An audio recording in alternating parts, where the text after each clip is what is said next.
Ladies and gentlemen, boys and girls, welcome back. Episode 23 of the Scottish Falcons and the AFN International. As always, we're heading up the charge into Bills Week, and we're joined. We're thrilled to have him back. Our game correspondent, Jael Lamarcus. Thank you for being on with us, brother. It's good to have you back on, and tell us a little bit about how things have been going. You did say to us in the back that the heart's not been keeping too well. Well, I tell you what, man, fellas, it's been kind of exciting, and then it's been disappointing, and then it's been exciting again. And I really believe with all my heart as a fan, once we can be consistent, we are going to be a force to be reckoned with. And that the first game that showed that was the game against the Vikings. And I was there at that game, and I can't tell you fellas the excitement in that stadium. And they were talking so much trash. And I sat around a bunch of Vikings fans, and they were like, oh, why did you guys even come to this game? You're going to lose. And I was so grateful to shove it in their face when we beat them 22-6. And I get it. I get it. There was one touchdown by Tyler Algier, and then the rest of them was from Parker Romo with the field goals. And I thought about it. I'm like, you know what? We got it.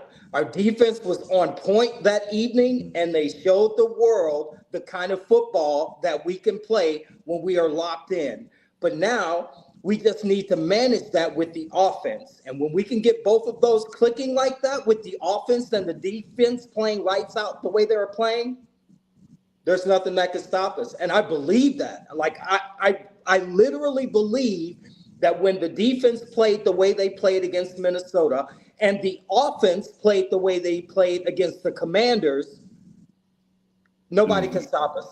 Nobody. No, you've got that right. And shout out as well to my co-host with the most, the original Scottish Falcon, Des Stevenson. And Des, as I say, it's been a topsy-turvy season, as Lamarcus has just said. We did have 2-2. We had that much right, but we had the wins as losses and the losses as wins. The up and down world of being an Atlanta Falcons fan. So how are you feeling about it all, mate? Yeah, as Lamarcus says, we are literally, we live in the upside down world of the Falcons. When the offense is as good, the offense is bad, and then the defense is good. And when the offense is good, the defense is bad. As you said, we beat the teams we shouldn't have beat, and we lost to the teams we could have won, or we should have won, especially the Panthers. Yeah, it's just it's something we're just used to. We're used to as Atlanta Falcons fans. We can't have nice things. But one thing that I will say is a wee aside when you're talking about that Panthers game. Shout out to Tony, always a frequent flyer down in the chat. We love to see you dropping the red and blacks as always, my brother. Good to have you. But yeah, just to kind of not put too fine a pound on it. After the Carolina game, I thought it was a horrible look that we had Coach Heem dabbing it up with the boys and laughing and almost fraternising with the enemy like it was what I would call an international exhibition. It's like how we would treat one of the American schools that come over to play us. It was not a good look when you think about it. It's meant to be a rivalry game. And as you've said on multiple occasions, Des, they're not the finished article. I'm not convinced that Bryce Young is the kid for Carolina. I think he's good. I don't think he's great. And I certainly don't think he's generational. We'll go back to something I said in one of the previous shows when I talked about how I thought this coaching staff was a wee bit different and these players were a wee bit tougher.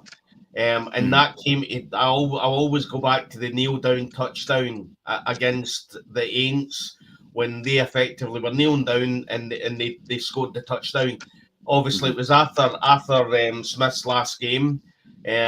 But I said at the time, this was before the season started, that I believe if that happened now, that there would be riots on the park. And to see that against the Panthers, with Raheem Morris and all that. That was not a good look. You know what I mean? No. Listen, you have professional courtesy. You go up, you shake the hand of the other coach. You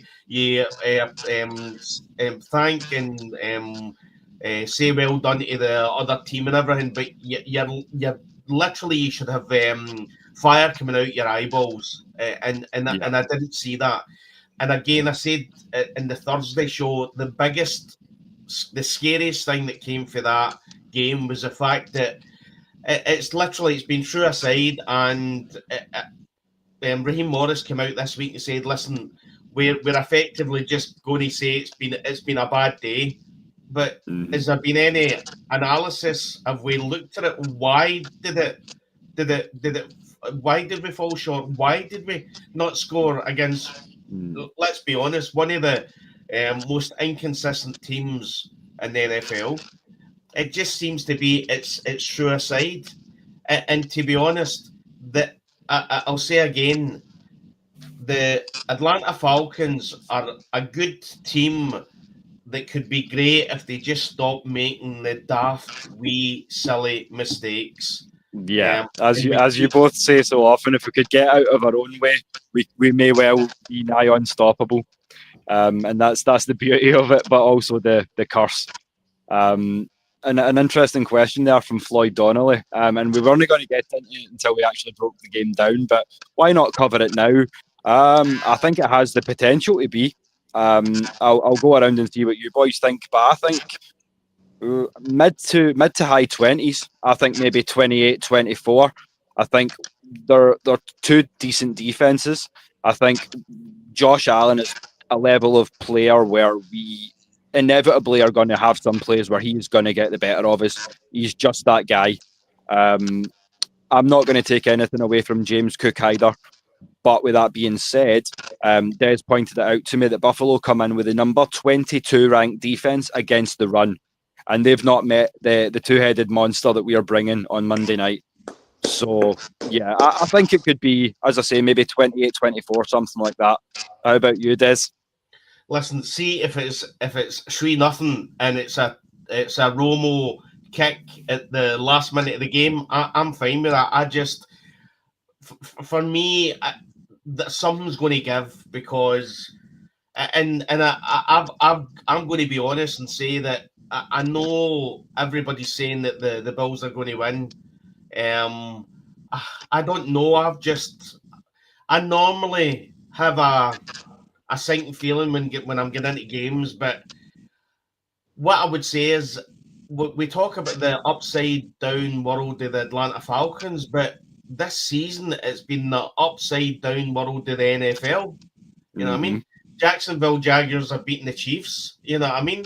I mean the New England Patriots beat the Buffalo Bills. There literally seems to be a changeover. Yes. And from my point of view, when you look, and I know Lamarcus said earlier, when you look at this offense, and if we could get this offense going, we wouldn't really need to have like a number one overall defense, because this offense would score enough points that the defense could take a hit now and again, and we would still win the game. But I mean, I was watching On the Rise last night, and again, it goes into quite a bit. It goes into the Panthers game. It doesn't shy away from it. Yeah. But you do see the camaraderie. You see the togetherness of the players. But when I was watching that, I just thought to myself, you look at this offense. I mean, this offense could be great. It could be special. It could be a special offense. It's got everything there. There's nothing in this offense that you can say there's a weak link. I seen a statistic just before we come on X, which I think that the Atlanta Falcons is the number one offensive O-line, as in snaps together on the 5 players. They've not changed any players since the start of the season. And even going back last season, there was a lot of consistency there. So you've got everything in place. You know what I mean? You've got Charlie Warner, who's a blocking tight end. You've got Kyle Pitts. You've got a great O-line. You've got two of the best running backs in the NFL. You've got London, who's just a monster. And obviously you've got Mooney is now ruled out. But again, last season, Ray McLeod stepped up. You know what I mean? So that there is players that, when you look at the weakest link, if you're saying that our weakest link is our wide receiver number 3, then that's not bad when you're looking at an offense. You know what I mean? Not at all. Well, I'll correct that. Wide receiver number 4, because effectively Kyle Pitts is at the moment as well wide receiver number 2 with Darnell Mooney being out. So another secret you and I have never shied away from, Des. We didn't draft him in that position to be a tight end. We drafted him to be a unicorn. So, and how are you feeling about Monday night, LaMarcus, going into this game against the Bills? Do you think it'll be high scoring? Do you think we're going to see this offense emerge? Can we, most importantly, can we put a full game together? I can see Floyd commenting that we could do with one more speedy route runner, and that's something we can talk about because it's a good segue into the injury report, and we'll talk about that in just a few minutes. But first off, we'll get your thoughts, LaMarcus. So what are you expecting to see on Monday night? So, fellas, I'm in agreement with Des. Listen, there have been some shockers in the past couple of weeks of some teams. I mean, just look at last night's game, the Giants versus the Eagles. Them boys hauled out against the Eagles. They took them to town, man. They played them like they should have played them to win that game. And you know what? We're seeing a situation where that's happening to a lot of great teams, even Super Bowl caliber teams where that's happening. I believe that when the Bills come into town, first of all, they're playing in the Benz, okay? I always like to say home field advantage. The crowd, the fans are going to be hyped up. This is a game for the season. It's prime time. Everybody's going to be watching it. And I believe, even though I know that Josh Allen is a scrambler, he gets out of that pocket and he makes plays happen when he does that. I believe we have the kind of defense that knows that's his MO, and they're going to be primed and ready to take care of that when it happens. The score, I think it's going to be a good game, and I think it's going to be close. But I think the Atlanta Falcons are going to come out on top, and I believe that. I strongly believe that because those boys have belief in themselves after that Washington game. And they've had a bye week, which means that we've had time to rest up, a time to get back out there and look at those plays. I believe that they're going to be ready on Monday night for the Buffalo Bills. I believe that very strongly. Yeah, we would definitely agree with you there. And the fans are showing some love as well. Expect to see more of this man. If he's not at the game, then we will do our best to get him on here with us. As I say, your takes are always appreciated, and this is the beauty of AFNI. As I say, when Maggie and I first came up with the seeds of this little thing, it was just an idea for us to kind of get closer to the sideline, so to speak, because you guys are at camp, you're at games and things like that, and it's just grown exponentially beyond, as I say, what we could ever have expected. But yeah, as we did say though, one big concern is the level of injuries. So a couple of specific ones first, and then a more general sort of look. So first off, AJ Terrell. As you know, we don't like to see him on the sideline, especially against a team with dynamic and offense as Buffalo have. But he does say that he's feeling 100% and ready to return. Although, as you said earlier, Darnell Mooney isn't going to be out there catching passes for us. So, as I say, with that being said, and with it already having been raised in the chat there earlier by Floyd, with Darnell missing his second straight practice, do we have wide receiver depth, or is there a lack thereof? So this is something that I feel like is a good sort of question to ask, especially at this point in the season when you're starting to talk about ticking on towards a trade deadline. And in terms of trade talks, I mean, I know we've got San Francisco coming up, and they're talking about bringing in Hendrickson. So, I mean, if we're playing against that level of pass rusher, then we need to be able to get the ball out quicker. So, as I say, having more options that way would definitely be good to have. But how concerned are you guys? And we'll start with you, LaMarcus. How concerned are you about the Darnell Mooney situation and the ongoing sort of saga, if you will, at the wide receiver position? I'm going to be honest with you, fellas. I'm not really that concerned at all, because what I do know is, as far as depth is concerned, we have to look at people like Casey Washington to actually get into the picture, who's been actually instrumental in some of the plays. I mean, we've got Kadero Hodge. I mean, what's his designation? Is he good for? Yeah, he's good. Yeah, he's good to go. I mean, we've got Drake London, we've got Ray McLeod, we've got Kadero Hodge, we've got Casey Washington. I mean, we've got some moving pieces that would be able to fill in and play. So I'm not really concerned about that. There are other pieces of the puzzle that I would be more concerned about other than the depth for wide receiver. Okay. Yeah, I would agree with that. I mean, there's bigger fish to fry. As I say, we are a run first team.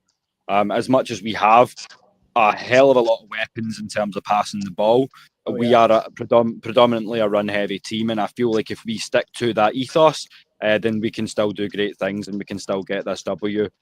Regardless, once Darnell comes back, I'm not going to say that he's not a fantastic piece to have.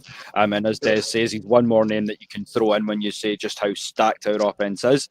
But as I say, I feel like if he needs a week or two to get himself right, then I feel like we need to afford him that to be where we want to be down the stretch. Because as I say, with the week 5 bye as well, we need to stay healthy down the stretch if we want to be talking about playoff football. Wouldn't you agree with that, Des? Yeah, but I mean, an early bye is only an early bye if you make the playoffs. You know what I mean? And you're then talking about it then. You know what I mean?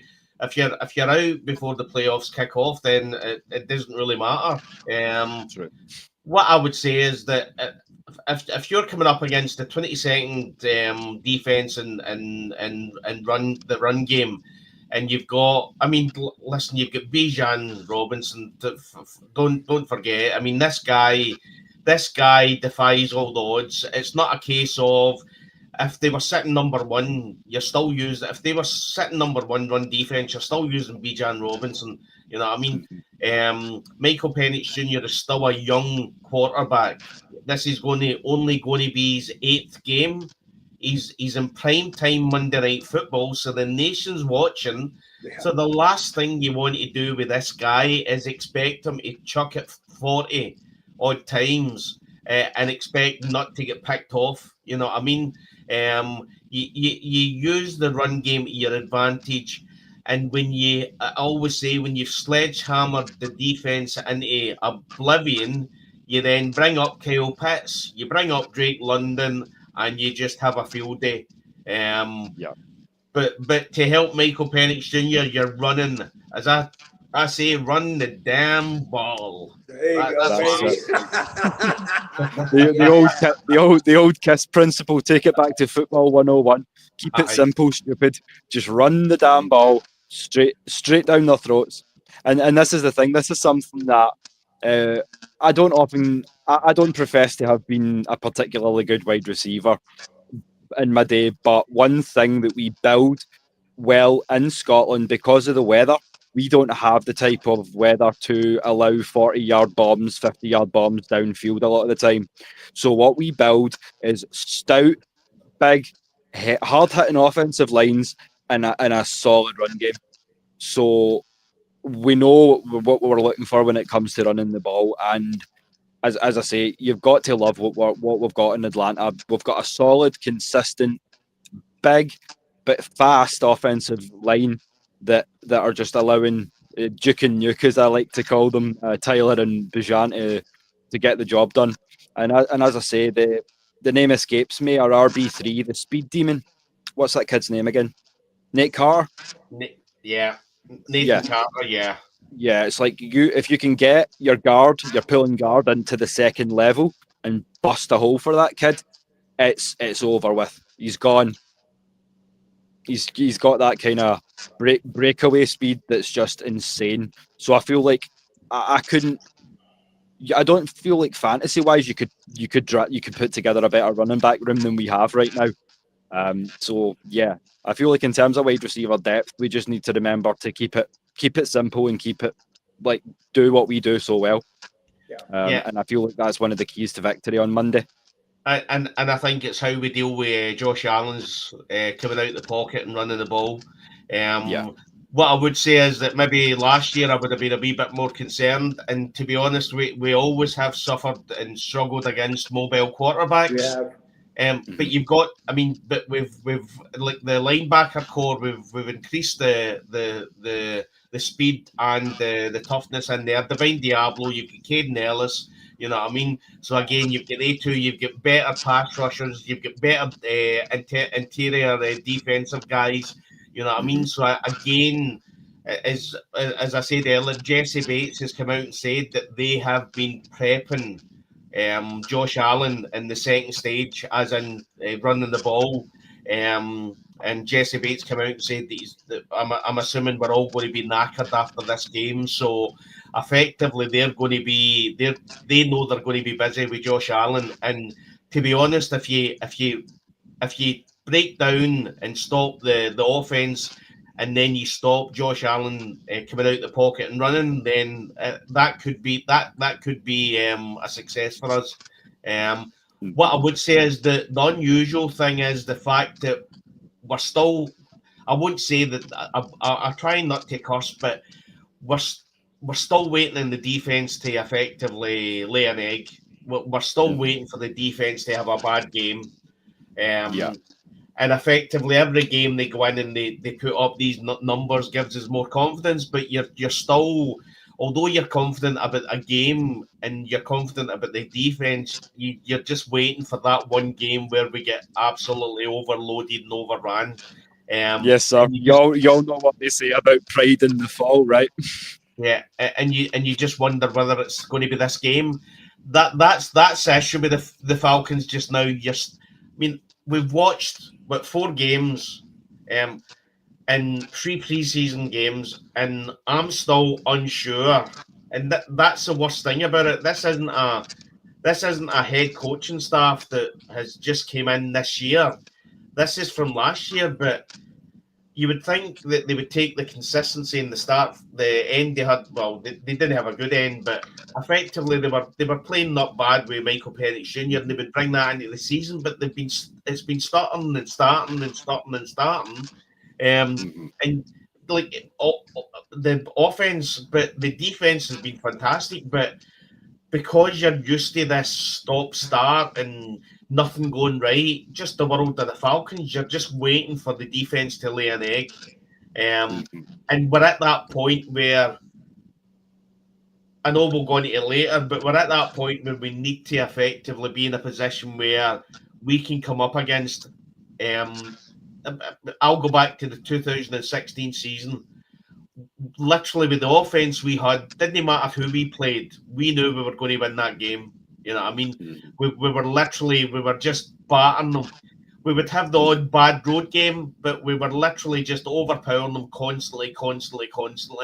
And we need to do that with the defense, but also we've got an offense there that can.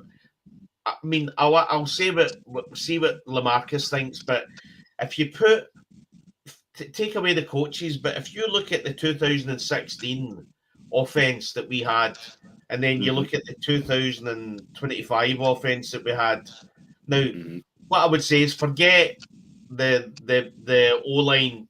I think the O-line are quite similar par-wise. You know what I mean? You had Alex Mack, and obviously we've got our guy, Ryan Nuzzel, but when you look at the actual weapons, I honestly believe that 2025 offense is better per player than the 2016 offense.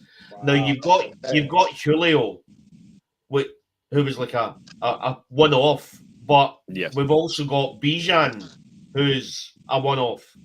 Mm-hmm. You know what I mean? So, and we also have Kyle Pitts, who's a one-off, and we have Drake London, who's going that way. I don't know if he's going to be quite Julio good, but I mean, if he keeps it going, he's stacking up to put up some real good numbers. I think his numbers. I think statistically his numbers for the first certain amount of games is higher than Julio. Is it not? I'm sure I've seen a statistic somewhere. But we'll see. But as I said, this offense could be special. The defense could be special, and it looks as if it's going to be special. But by God, if we could just turn on this offense against the Bills, I mean, at some point we need to take a big scalp, and we need to take a big scalp with a big number, and effectively show the NFL that we're here to stay. We need to make that statement 100%. But just to go back to what you said earlier, there's about defense. There is one more concern that I'll throw in, and I promise it's the last time we'll talk about injuries tonight.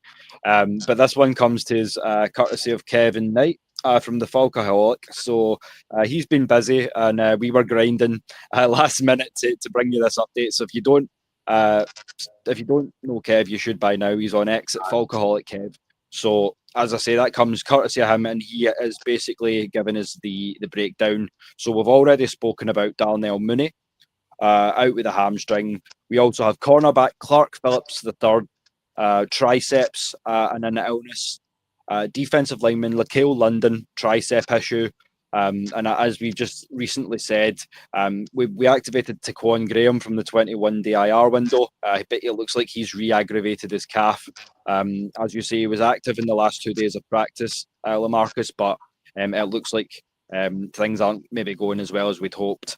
And then we've got 2 questionables listed in Billy Bowman Jr., a knee or hamstring issue, and cornerback Natron Brooks with concussion protocol and a shoulder issue. So for me, the Bowman one is probably going to be the biggest miss if Billy Badass isn't there. But what about you boys? If you could pick one name out of that list that you would be who you'll miss the most, it's got to be Billy, right? Yeah, absolutely. Did you see that boy take that ball from that Minnesota Vikings? It was a beautiful sight. I mean, I don't want to take too much time on it, but when you talk about dogs, I mean, he went and got that ball, and it changed the outcome of the game. I mean, it was just a beautiful sight to see that. And not to mention, it was right there on the edge of the line, so it could have gone either way. It could have not been an interception, or it could, and it was just beautiful to see that the whole stadium just up with all the Atlanta Falcons fans. They were just going crazy when that happens. And he has the potential to make plays like that, man. He's so valuable to the team. Oh, I would 100% agree. And I mean, you all know, as a diehard Texas Longhorns fan, it's not often I get to shout out the Sooners. But thank you, University of Oklahoma, for that, man. Oh dear. Yeah. But yeah, as I say, there are many names to be worried about, but I will miss Billy out there on Monday night. Shout out to Jerome. It's been a minute since we've seen you on, but another one of the frequent flyers in the chat. So yeah, now that we've kind of broken down the injuries, where we're at with that, let's get into a little aside that I had for you guys. So I did notice that on the Falcons bye week, we're going to focus specifically on our own division in the NFC South. So here's how the NFC South looks right now. And just for whoever made this graphic, I'm going to give you a little piece of advice. If you're going to represent the division, don't use the basement dwellers. just a thought there. But yeah. But yeah. Why would you do that? Why would you do? I mean. I'm sorry. If you're a Bucks fan, you're pissed at that, mate. If you're a Bucks fan, you're pissed. You know what I mean? 100%. They're literally they're on fire. They're now. Give them their due. They're absolutely on fire. And 100%. somebody's looked at the NFC South and said, "Yeah, we'll put up a picture of the New Orleans Saints. That represents the NFC South. Fantastic. You couldn't Like make that. we'll shout you all out. You did get your first win of the season of 5. But mate, again, we see this. It's some of these national reporters, and you think, tell me you've not watched the Falcons without telling me you've not watched the Falcons. Yeah. When they start early on, Bijan Robinson, and we all already knew how good Tyler Algier would be, and I think one of the games, I think he got injured, and the national press is coming out saying, I mean, what will they do? What will they do at running back? And we were like, well, we've got Tyler Algier. What are you talking about? You know what I mean? So, and that's another one. Tell us you don't know, but tell us that you don't know the NFC South without telling us you don't know the NFC South. Yeah, but that's a good point to segue as well, Des, because talking about a man who knows his football, and talking about, I mean, we don't like to blow our own trumpets too much on this show, but we know talent when we see it. And here comes another one of the frequent flyers. If you know the Atlanta Falcons Fandemic podcast, then you'll be familiar with this man. He's a recent addition, but he's very much welcome and always an appreciated part of the family. Manuel McFarland, how are you, my brother? Good to see you. Thanks for joining us again. Thank you guys for having me on. Appreciate it. My voice is kind of gone. I've been talking Falcon football and Bills all week, so my voice is kind of gone. So y'all have to bear with me a little bit. We're thrilled to. No, it's all good. Des is loaded with a cold as well. We've got that unseasonal cold at the moment. So, as I say, we'll hold it down for you. We're thrilled just to have you on. So, with what's left of your voice, we appreciate you sparing it for us. Appreciate you. No problem. Glad to be here. We done 20 shows during the Dead Zone. Oh wow! And they were lasting 2 hours at a time. So we done 40 hours through the Dead Zone before the season even started. So if you're feeling a bit croaky and you don't want to talk, listen, there's plenty of voices here. Don't worry about it. That's as we say, the AFNI group has gotten so much bigger than we thought it ever would. As I say, I don't want to confirm anything that's not confirmed yet, but we are in talks with certain other in communication rather with some other creators based in Australia as well. Right. So, as I say, from Clydeside, stateside to worldwide, we truly are international and the voice of all the fans. So I consider it a personal endeavour of mine and a labour of love for all of us involved to just get on here and chat birds and show our love. To you, the fans that make it possible as well, and are here to hear it rant every Thursday and Saturday night. To bitch, to greet. So greet means cry. So to bitch, to greet, to moan. You know what I mean? So not just cry, Des, but as the Americans would call it, when you greet, that's ugly crying. That's the ugly crying. Like that's what it's all about. I mean, content creation and being able to get on here and talk. That's what it's all about. Bridging the fan base.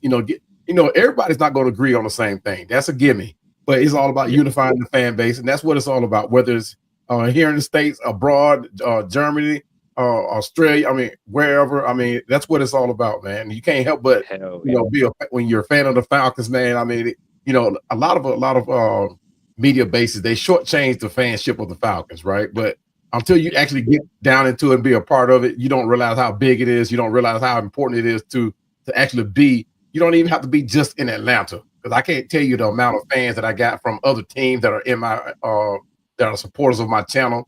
And I mean, it's crazy. Yesterday I did a show with Dan and Mitchell of the Bills, and just through him alone, man, I got 10 subscribers. And I mean, we had a ball on that show.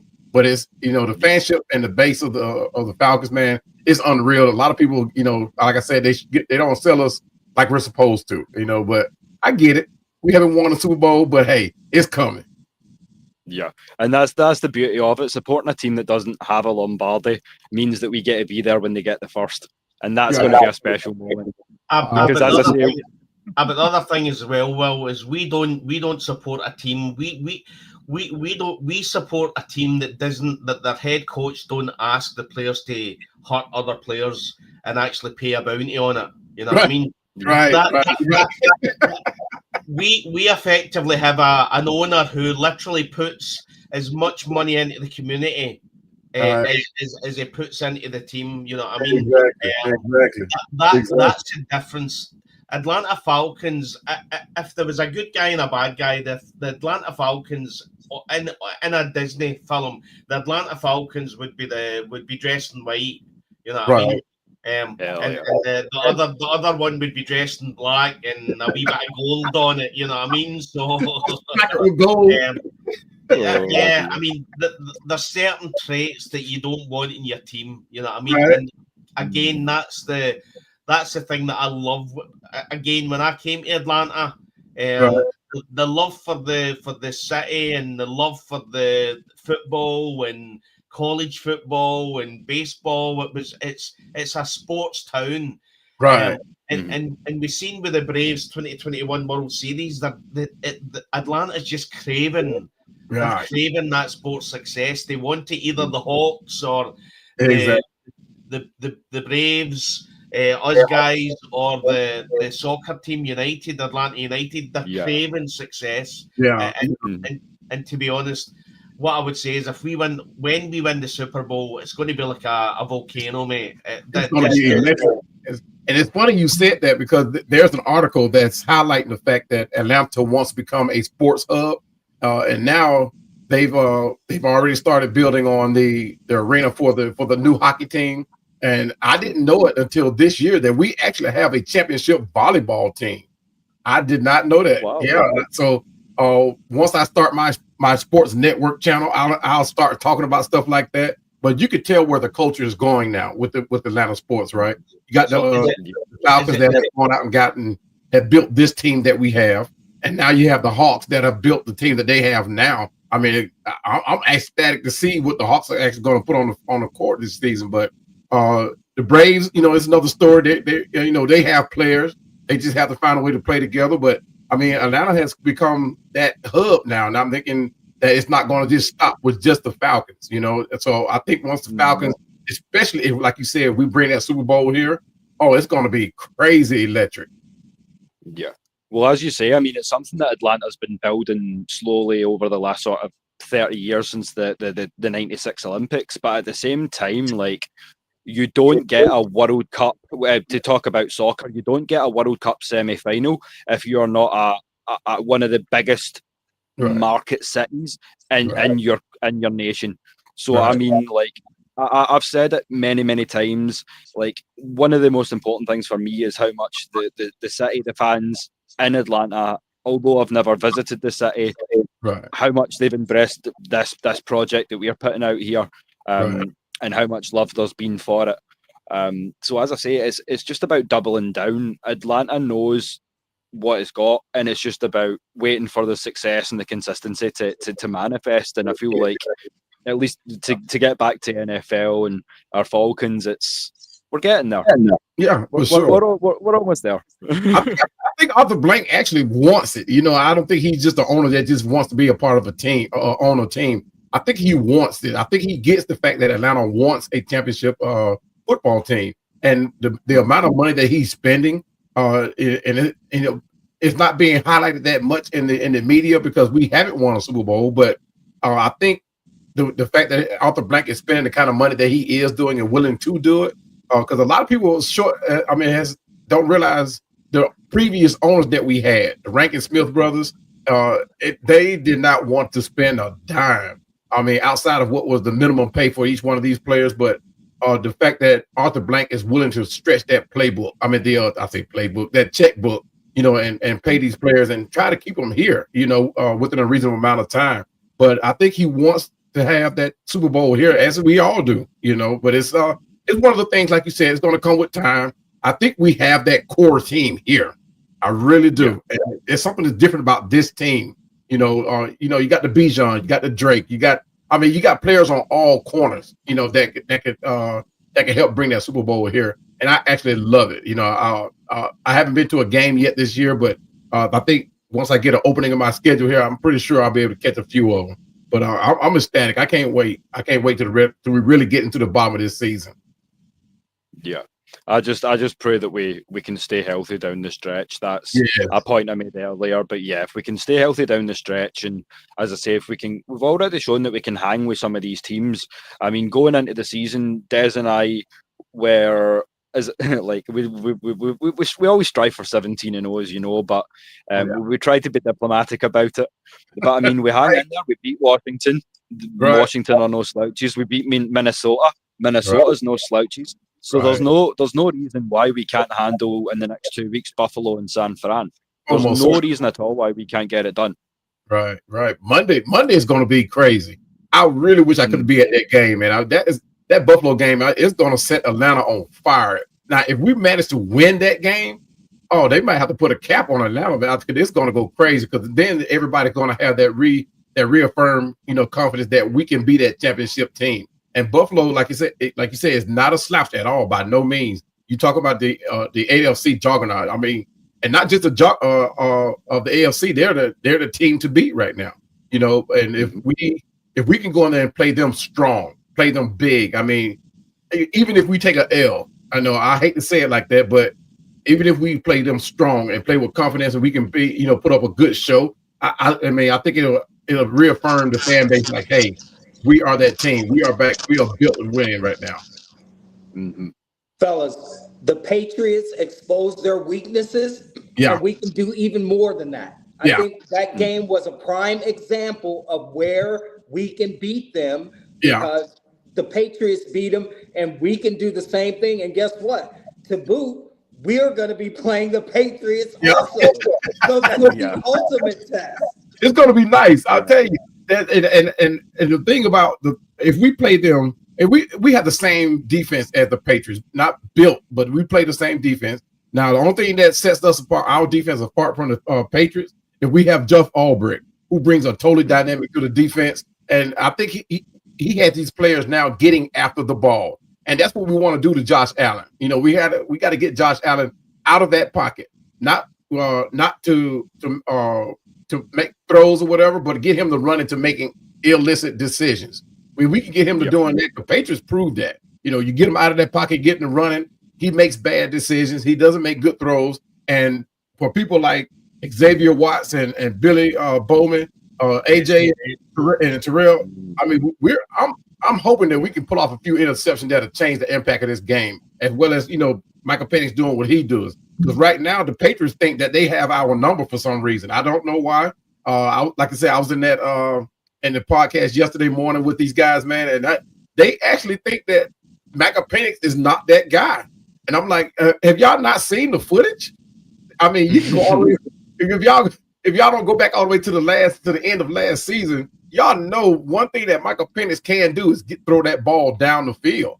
And for some reason, they think that they have our number, but hey, Monday night will prove it all, man. I can't wait. They said it's going to be a good game. I think the issue they've got with Michael Penix Jr. in the media just now is that they're effectively throwing him in with all the other QBs that were drafted last year.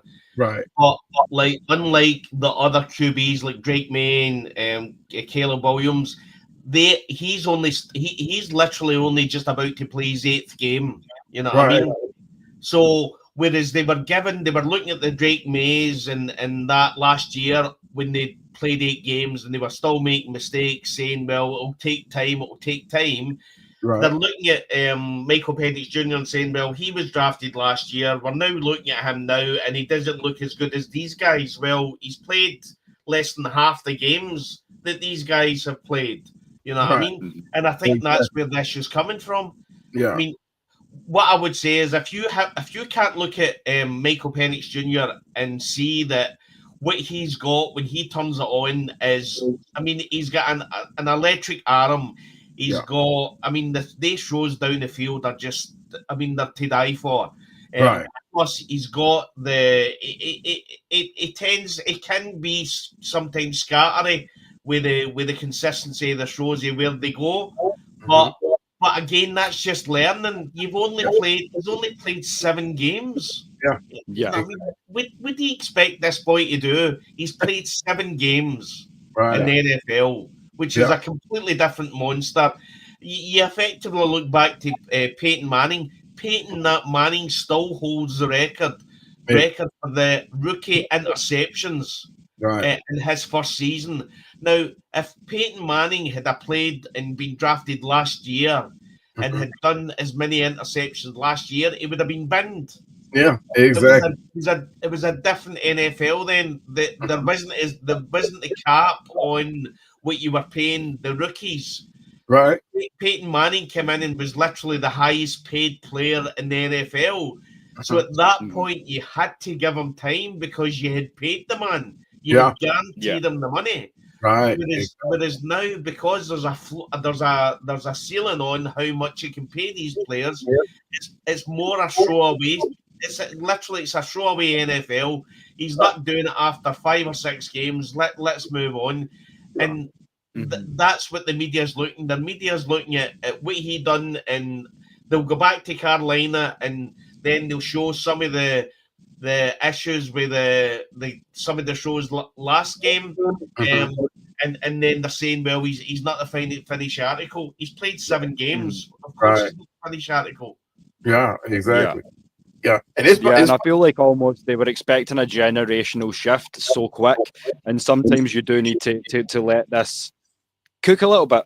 As I say, like, it was a big thing in terms of the coaching. Let Terry cook, or rather the management and the drafting process. So why not let these guys develop organically and learn their place in the offense, learn the plays at which they excel. And that is going to, and as I say, we need to be realistic. That is going to come with some mistakes and some pitfalls along the way. And one thing the media is not going to highlight the fact is that we not only have players in here that can make plays, right? But they're not going to talk about how hungry these guys are. These guys actually want to win. You know, that we have 4 guys on this defense that are rookies. You know, we're talking about a core of guys on the offense that are set to make, to do things, right? But they're not going to talk about the hunger that these guys are displaying on the field. These guys want to make plays. They want to win. You know, and I hate to keep, throwing Matthew Judon under the bus, but he did not show that hunger when he was here. But now we have guys that are they are hungry. They really want to win. They really want to perform. So the fact that we have a guy like Jeff Albrecht who can bring out winners on that defense, hey, it says it all. Now all we have to do now, and I throw Zach Robinson on the bus all the time now, but he has to put these guys in a position to win. Everything rides on Zach Robinson now. People want to blame Raheem Morris, but guess what? Raheem Morris is not going anywhere no time soon, guys. He's here. We're not going to pay 3 head coaches, so it does not make sense to move on from Raheem. But Zach Robinson is the guy. He has to put this offense together to where to put these guys in position to win and make plays, because they want to play. They want to win. Atlanta Red is ready to see it. On paper, we look the best in the NFL. We have weapons on every corner, every facet of the game. Zach Robinson has to open up that playbook and stop playing to the opponent. Make the opponent play to us. Yeah, and that's a great answer to the question I've got on the bottom there. I mean, in terms of no one's made 300 yards of offense against us. Yes. And they've not had a game yet where they haven't made 300 yards. So that's going to be the difference, is how much hunger you come to the field. Are you ready to go that extra mile? Put a little bit of salt on your hits, so to speak, and just it's going to be a dogfight. I'm ready for it because I know what Buffalo can do. And as I say, you can call it disrespect, but the experts are saying it here too. I mean, I have 14 different authors here across multiple different outlets. 12 of 14 have the Bills beating us. So so I have to take this opportunity to give kudos to Adam Rank of NFL Network and Gilbert Manzano of Sports Illustrated, because those are the only two guys who have the Falcons winning on Monday night. Oh, So wow. that goes to show you the level of not you could say disrespect, but just they don't see us. Yeah, they don't. They So don't. One critical thing that I don't know if you guys already talked about this or not, but one critical issue with the Bills, not that it would have made a difference. We would have played them hard either way. But the fact that they're missing their very key player on defense, Bijan is going to eat this team alive. I mean, Milano, he's not playing this game, and I think Ed Oliver is suspect. He might not be up to full potential. So the fact that those two guys are hurt, and Milano is definitely out. Ed Oliver may play; he's questionable. And the fact that those two guys right there, that's their defense. If they don't make plays up front down in that box, the Bills have no defense, to be honest with you. So, but Bijan, he's going to eat these guys alive. Even I think Tyler Algier will probably even have a better day than Bijan against this team. Because one thing the Bills like to do, they like to fill those gaps. But Bijan runs outside. That's his game, But Bijan is going to eat this team alive. I hope Zach Robinson do not come in this game trying to mimic what he did last game and make Bijan a receiver. Yes, that'll work in some situations, but New England is smart. They're gonna know that, hey, we're gonna test this again to see whether or not we can use Bijan out there as a receiver. That's fine, but we have to get our other guys involved. Kyle Pitts definitely can have a field day against this team. There's nobody on this team on the Bills that can match him out there in that middle. That section is exposed. Like I said, Milano is their guy in the middle, at that middle linebacker. He's not there. He's gone. He's that sideline guy, which leaves Kyle Pitts open for greatness right there. I don't. Did the report come out whether or not Mark Mooney is going to be back? I hadn't seen. Mooney's out. Oh, he's out. Darnell. Okay. Yeah. Okay. All right. But I'm not going to say that. Kadaro Hodge is good to go though. Looking at everything, I think Kadaro Hodge would be next man up. And we know he can make some plays. But I mean, as I say, it was something that we covered earlier. But when you're talking about Monday night's game, what we loved over the last few weeks is that Kyle Pitts has finally found himself in terms of body control and knowing his frame. Because I mean, there's no accounting for a man who's 6'6", 248 pounds, and runs a 4.48 40. Right. And I think he's got about 11.5-inch hand span as well. Right. Speaking of someone who's got some paws myself, that's a dream target for any quarterback. Yeah. I'm sorry. Yeah. And as Des and I have said a million times, we didn't take that man to be a tight end. Yeah. We have a tight end in Charlie Werner. So Kyle's something else entirely. Yeah, and that's one thing I spoke about yesterday too, that we have to start getting Charlie Warner some balls, man. I mean, this guy, he's proven this is a tight end that can give us easily 500-600 yards a year, a season, and he's done that. So the fact that we haven't seen him being used like that, I get it. We need him as a blocker. We definitely do. But he can also catch the ball. And this is one of those games where we can actually catch New England with their pants down if we were to use Charlie Warner and actually put Kyle Pitts at the wide. We can catch them. We can catch them with their pants down. They are not looking at us to make changes like that. And I get it. We need Charlie Warner on the field as a run blocker. He's great at it, but he also can catch the ball. Oh yeah, we watched Homegrown. We seen some of those plays he made. The guy's got some hands, and no mistake.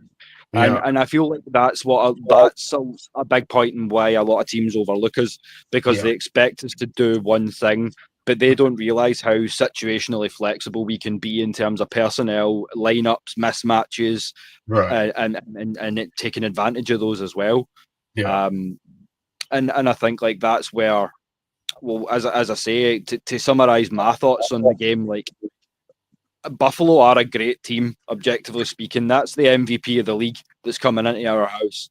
That's and then you've got James Cook, who is, I don't know what you'd say, top 5, top 8 maybe top 10 if you're on a bad day, running back in the league.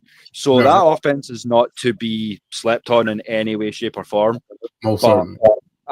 as you say, it's down to, can we get the right guys in the right places at the right times? Yeah. But in terms of like, if you could boil it down to some key ingredients, mine would be, I'm going to put it in the hands of the defense. Given the fact that Billy's questionable, we need to get pressure with the front seven, and we need to contain the run. That would be my key. And we'll go around the panel. So we'll start with you, Des, and then we'll go around. So if you could have one key to victory, we have to get this done if we want to win. What would you say? Run the ball. But play the game.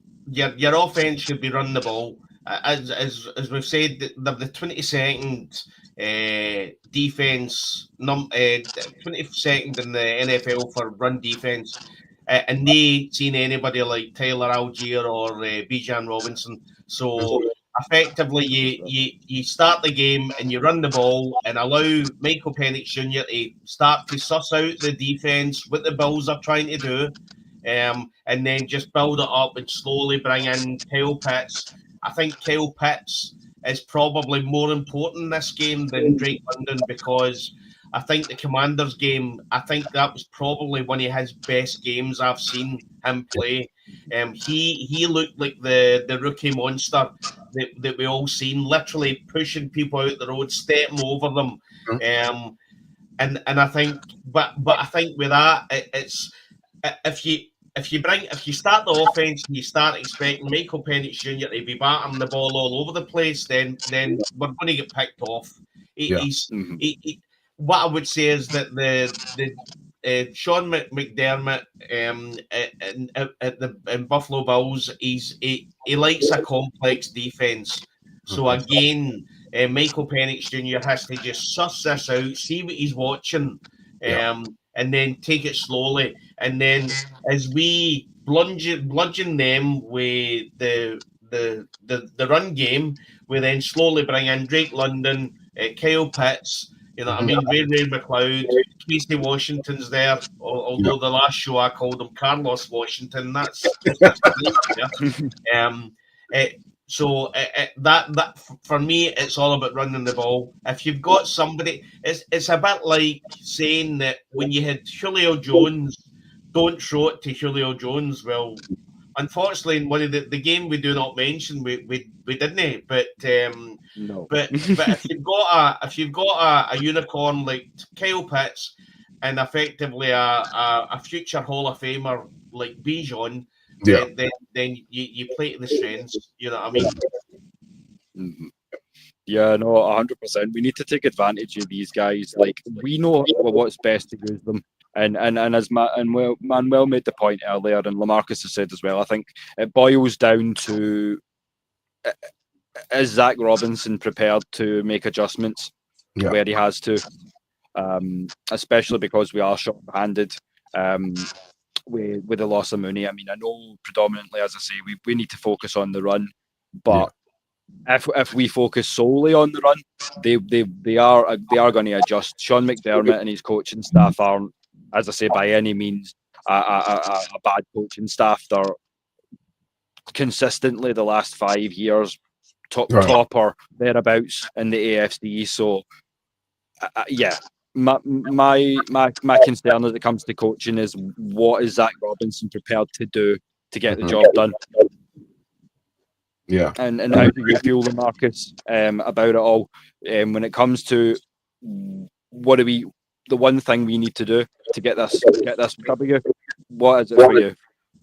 Okay, fellas, I'm gonna take you back a little bit. Take us back, please. We love some history on this show. Hey, now we're talking about game. Now let's go back. Mohamed Sanu, Julio Jones, Devontae Freeman doing what they do best in that Super Bowl game. Yeah. And the reason why I want to bring to light those names is because I see the current team having the same kind of playmakers being able to do what they were able to accomplish during that game, even though we lost. Right. Okay. They know that we've got a run game. They know that Bijan Robinson, they know that Tyler Algier are at the helm of doing amazing things for the run game. So guess what? They probably prepared for that. Yeah. So we need to be a team that can not only be able to shove our run game down their throat, but even if the run game seems to not be planning out because they've prepared for it, that's when the passing game comes in.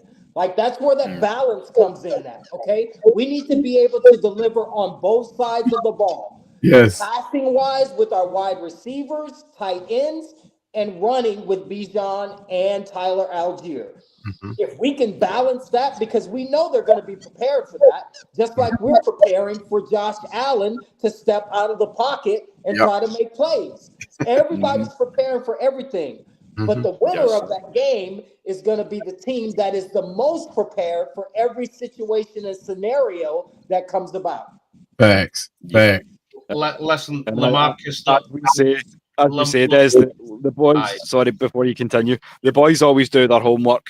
So there's no reason why if these 4 content creators on this panel or the guys down in the chat, and we know there are many of you who know your shiz.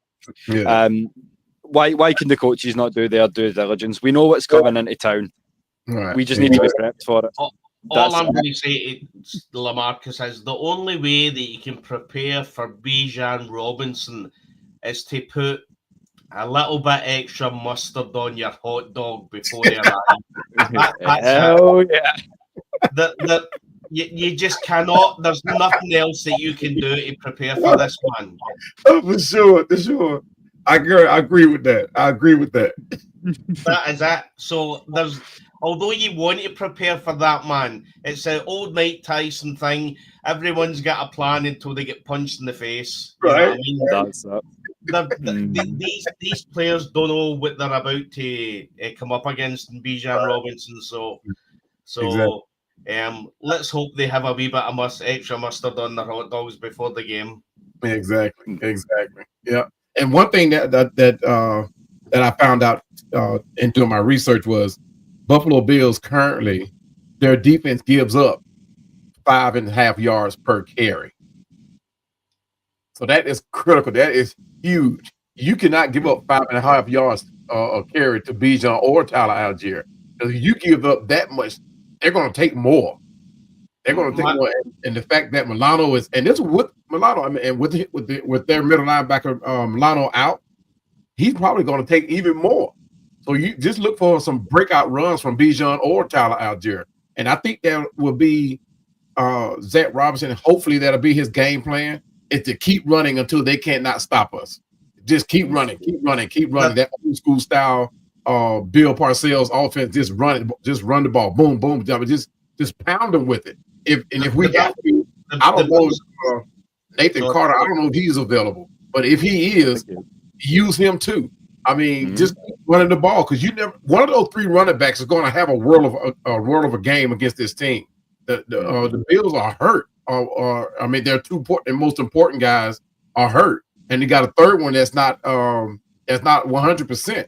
I mean, they got Shaq Robinson over there, Dorian Williams, but nobody's worried about those 2. We can take care of those 2. But the fact that those 2 are gone, and then you got one that's not 100%. I mean, we have to run this ball verbatim. I mean, and once if for some reason they find a way to, like Marcus said, they find a way to slow down the run, because they're not going to stop it. If they find a way to slow down the run, take the top off the defense. I mean, take them downfield. I mean, because the Bills, one thing they do not contest big throws, long throws. Now they can play the midfield. They can play that pretty well. And I'm not saying abandon that, because we still got to test them. But they do not play that long ball down the field at all. That's why I'm hating the fact that Darnell Mooney might not be available for this game. But we have to take this ball downfield if the run game slows down. And even if it slows down, don't stop it, but go to our passing game and then come back to the running game. So we cannot abandon against this team. Yeah, that's it. Like, to take a boxing or an MMA analogy, it's like leg kick. Okay, he's checked that. Now I'm going to throw high. Yeah, that's all we're saying. We have the ability to have a good mix of run pass options, screens, short to medium stuff if we have to, sort of get the ball out. We know that Michael Penix Jr. has got a quick decision time. We know he can get the ball out in something like 2.2 seconds. So we don't need a lot of time to get the job done. We just need to, in a way, remember who we are. And in a way, as I say, it comes back to Zach just getting the right guys in the right sort of schemes to excel. So just obviously, while I've got the opportunity, then we would remind you, as ticking along the bottom, that we're still always looking for people to join the Kilted Revolution. So we're here live 8:30 or 3:30 Eastern time, 12:30 Phoenix time for the West Coast. That's on a Thursday and a Saturday. We know that the viewership's going to suffer because we're going against college football, but we don't care. We'd rather do 2 shows because it gives us more of an opportunity to talk birds. And as I say, one thing I would love to do, and I'd be thrilled if you 3 gents will join me. If you guys in the chat are down for this, then drop me some red and black, because we love to know that you all support. But let's even if it's just the 4 of us, Cam might join us as well. Let's get some film of the Carolina game, and let's really delve into why the offense that we've got did not score any points. Because that would be kind of good to look at before we play those boys again. So as I say, if you want to see that down in the chat, let us know. We can endeavour to do that. Also, if you want to join, let let Des know. Hit up any of the guys on the panel. As I say, we don't bite.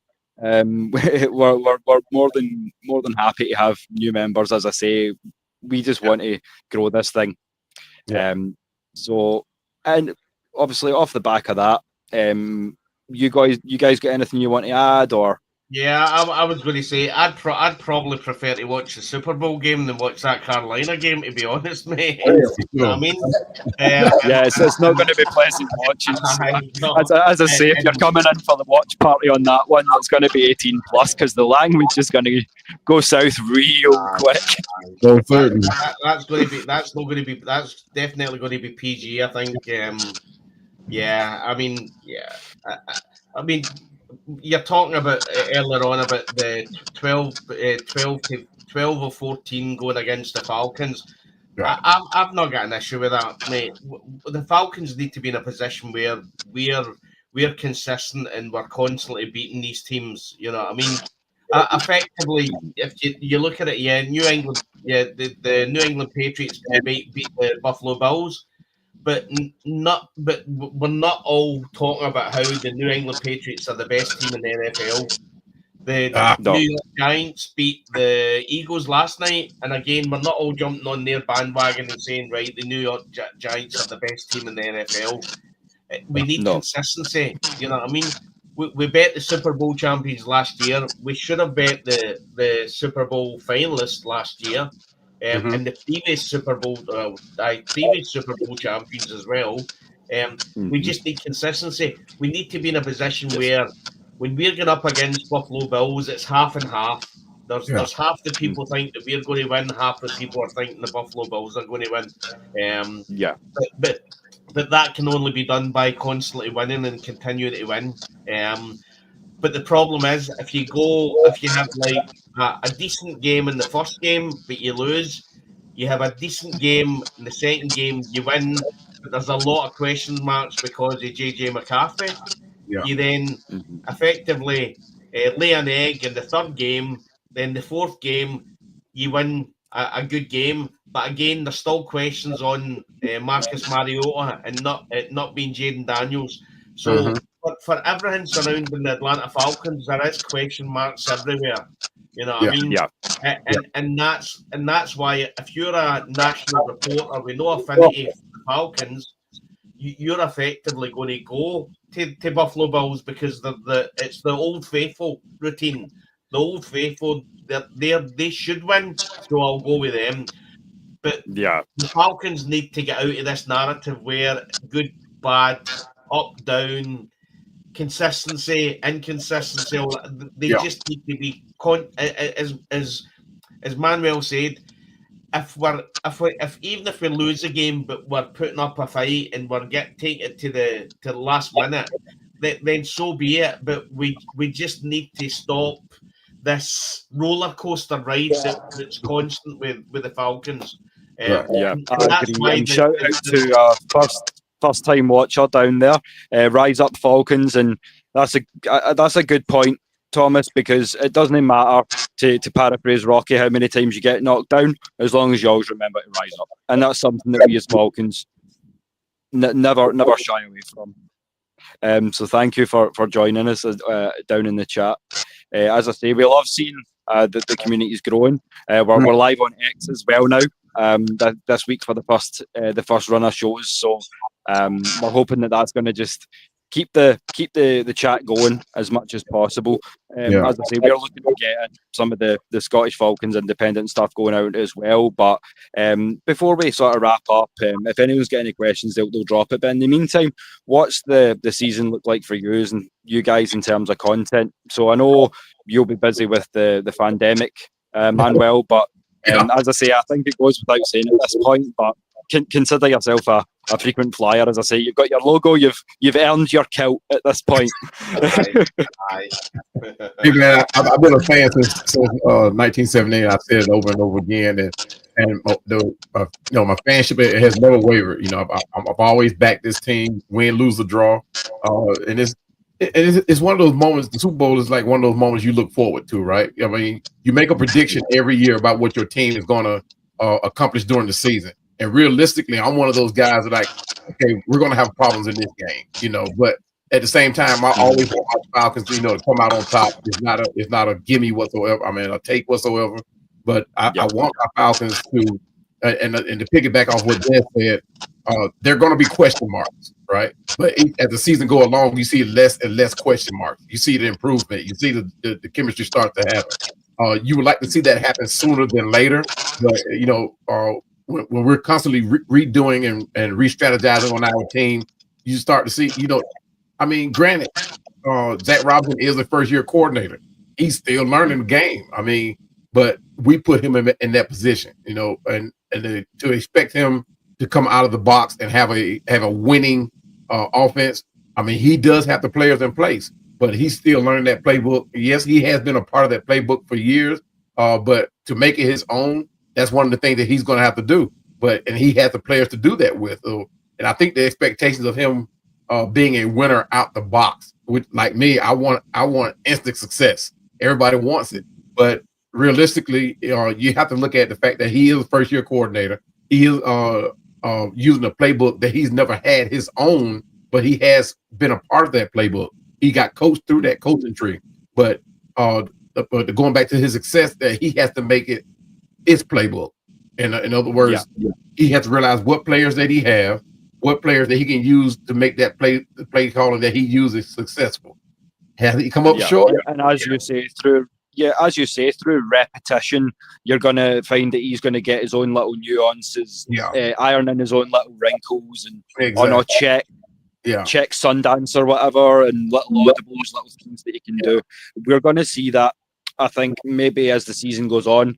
But I think it's only something that can be gained through just getting the reps in against good teams. Because as we've said a few times, the next few games were set to be tested a little bit. But we're here for it because we can't profess to be a good team. Well, you can't profess to be an NFL franchise of any level, but especially to profess to be a good NFL franchise and shy away from a fight. And that's kind of what it boils down to on Monday. Yeah, I still think we're going to have a great season this year. I just think that Zach Robinson has to realize what he can do with the core players that he has, right? I mean, because we know, like I said, we got players at every corner that can make plays. He has to realize which one of those players can make that playbook work for him, make it successful. That's why I hate the fact that we didn't utilize the preseason as much as we did. That should have been the preseason should have been treated like a regular season. I get it. We have to find out what we got in these rookies, right? But you knew going into the draft which one of these players you're going to keep legitimately keep. So the fact that we didn't utilize the preseason like I thought we would have, I mean, I think it's starting to show. But people say, well, it's not but 2 games that we could have played in the preseason. But those games were critical in game time situations. You know, you have to realize what players can do what. You know, yes, I would love to have seen every last one of the rookies that we had on this team, because all of them could make plays. Kobe Bryant, I can't wait to see if any opportunity for him to come in and finally get some plays in. But I would like to have seen more of this veteran team, the core of this team in preseason. I mean, I think it came back to Hunters, even in coaching. The coaching decisions that we made going into the season, I think that has came back to Hunters. But if they had to put themselves in game time situations, namely the 2 preseason games, possibly it could have helped. Who knows? We can't go back, and look at it. But and this is one of those situations we got to throw it out the window now and just say, hey, we got to go on and play from here on out, and hopefully the season be better success. Well, what I would say, 4 down, 13 to go. Yeah, what I'd say, Manuel, is if you want to know whether your wide receiver coach is the right coach for you, or if you want to know whether you should be in the booth or on the sideline as an offensive coordinator, then maybe preseason game is the game to do that. Yeah. Again, these daft wee silly things that we keep doing as a staff, you know what I mean, as head coach in a team. So yeah, we need to deal with all that stuff, you know what I mean. So Sure. I always preseason, always seen it from both sides. Yeah, you go out there and Michael Penix Jr. gets injured, then you're Kirk Cousins, and you don't know what Kirk Cousins can do, you know what I mean? Or if Drake London gets injured and you've got your wide receiver one out, you know what I mean? Right. So I see it from that point of view, but there's no doubt when you say you're getting into your 4th game and no wide receiver or tight end took a touchdown pass, Right. you know what I mean? That just shows that there was a lot of rust and a lot of cobwebs. And again, even if it was only 1 or 2 snaps in the preseason, it would have literally have got some of that, some of the cobwebs off. So I see it from both sides, but you can't hide the fact that the playing them in preseason fan base I definitely have an argument. I would definitely say that, Manuel. I'd agree with both of you there. Like, mental repetitions are just that. There's no other substitute for being on the field and seeing it unfold at game speed. There really is nothing else that can compensate for that. As much as you can delve into your playbooks or as much as you can watch film, it will never equate to really getting the pads and lid on and really going for it. So what we'll probably do, I mean, we've covered a lot of the kind of hype party side of things. We've took a look at the injuries and things like that. So what we'll do is we'll kind of make it a little bit more freeform. So this is like just going to be a little bit of a Q&A session. So if any of you guys down in the chat want to ask anything of the guys on the panel, we can stay another little while and kind of hopefully put any of your concerns or fears to rest. But at the meantime, what we'll do is I'll go around and get you boys socials and tags so the fans know where to get at you. So we'll start with you, LaMarcus. Let's just make sure that everything's back on top audio wise as well. So if the fans want to get at you and have a little chat after the show, where would they go about doing that, bro?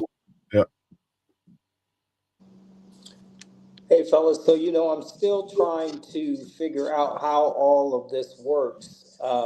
So I will have that information available for you on the next time that we meet.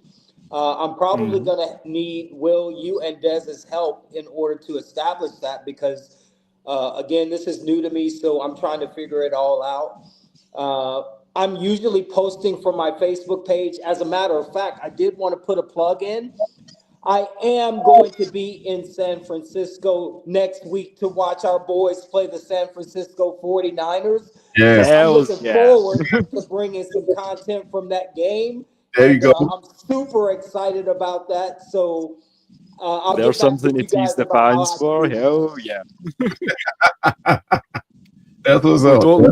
Don't fear about, obviously, as I say, we just loved the passion that you had and the takes that you had, so we knew that you would bring that to boot and you would be able to throw your energy into the mix with ours. So all we were looking for was just a big stew pot. The X's and the O's can be ironed out in time, so anything we can do to get on. As I say, we always take 20 minutes before, 20 minutes after, just in the back. So hang on with us once we're done, and as I say, we're more than happy to do that. But as I say, we couldn't do what we do to the level that we do without our frequent flyers. So we've been glad to grow the family beyond Des and I. And it's something we've been endeavouring to do for quite some time. Basically, since the start, we were always kind of the way we've got with Tyler and Bijan. We are a two-headed beast. So this is the Scottish Falcons show, but it is also the panel for all of our team, all of our family from the AFNI as well. So and as I say, if you know the AFN originals, you may just see some cameos from Maggie and her guys too. So if you want all that good stuff and more, plus as Lamarcus has said, up to date from the stadium for San Fran next week, then you need to keep it here. You need to keep it Celtic. Right. In the meantime, as I say.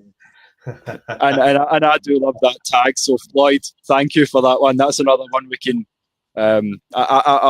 It's not. Is it theft if you shout them out? I'm not sure. No. we borrowed it with appropriate credit. There you go. So no copyright strikes. We need to get this thing up and running properly. Almost certain. But as I say, like, we appreciate you guys for joining us. But most of all, we wouldn't be here doing this if it wasn't for you, the fans. So we've always got to show love back to the AFN family. Be you stateside, be you Clydeside, be you worldwide. And never forget, in closing, that pain is international, but so is passion. Thank you ever so much again for all your time, your love, your dedication, and we will see you next week. All right. Bye.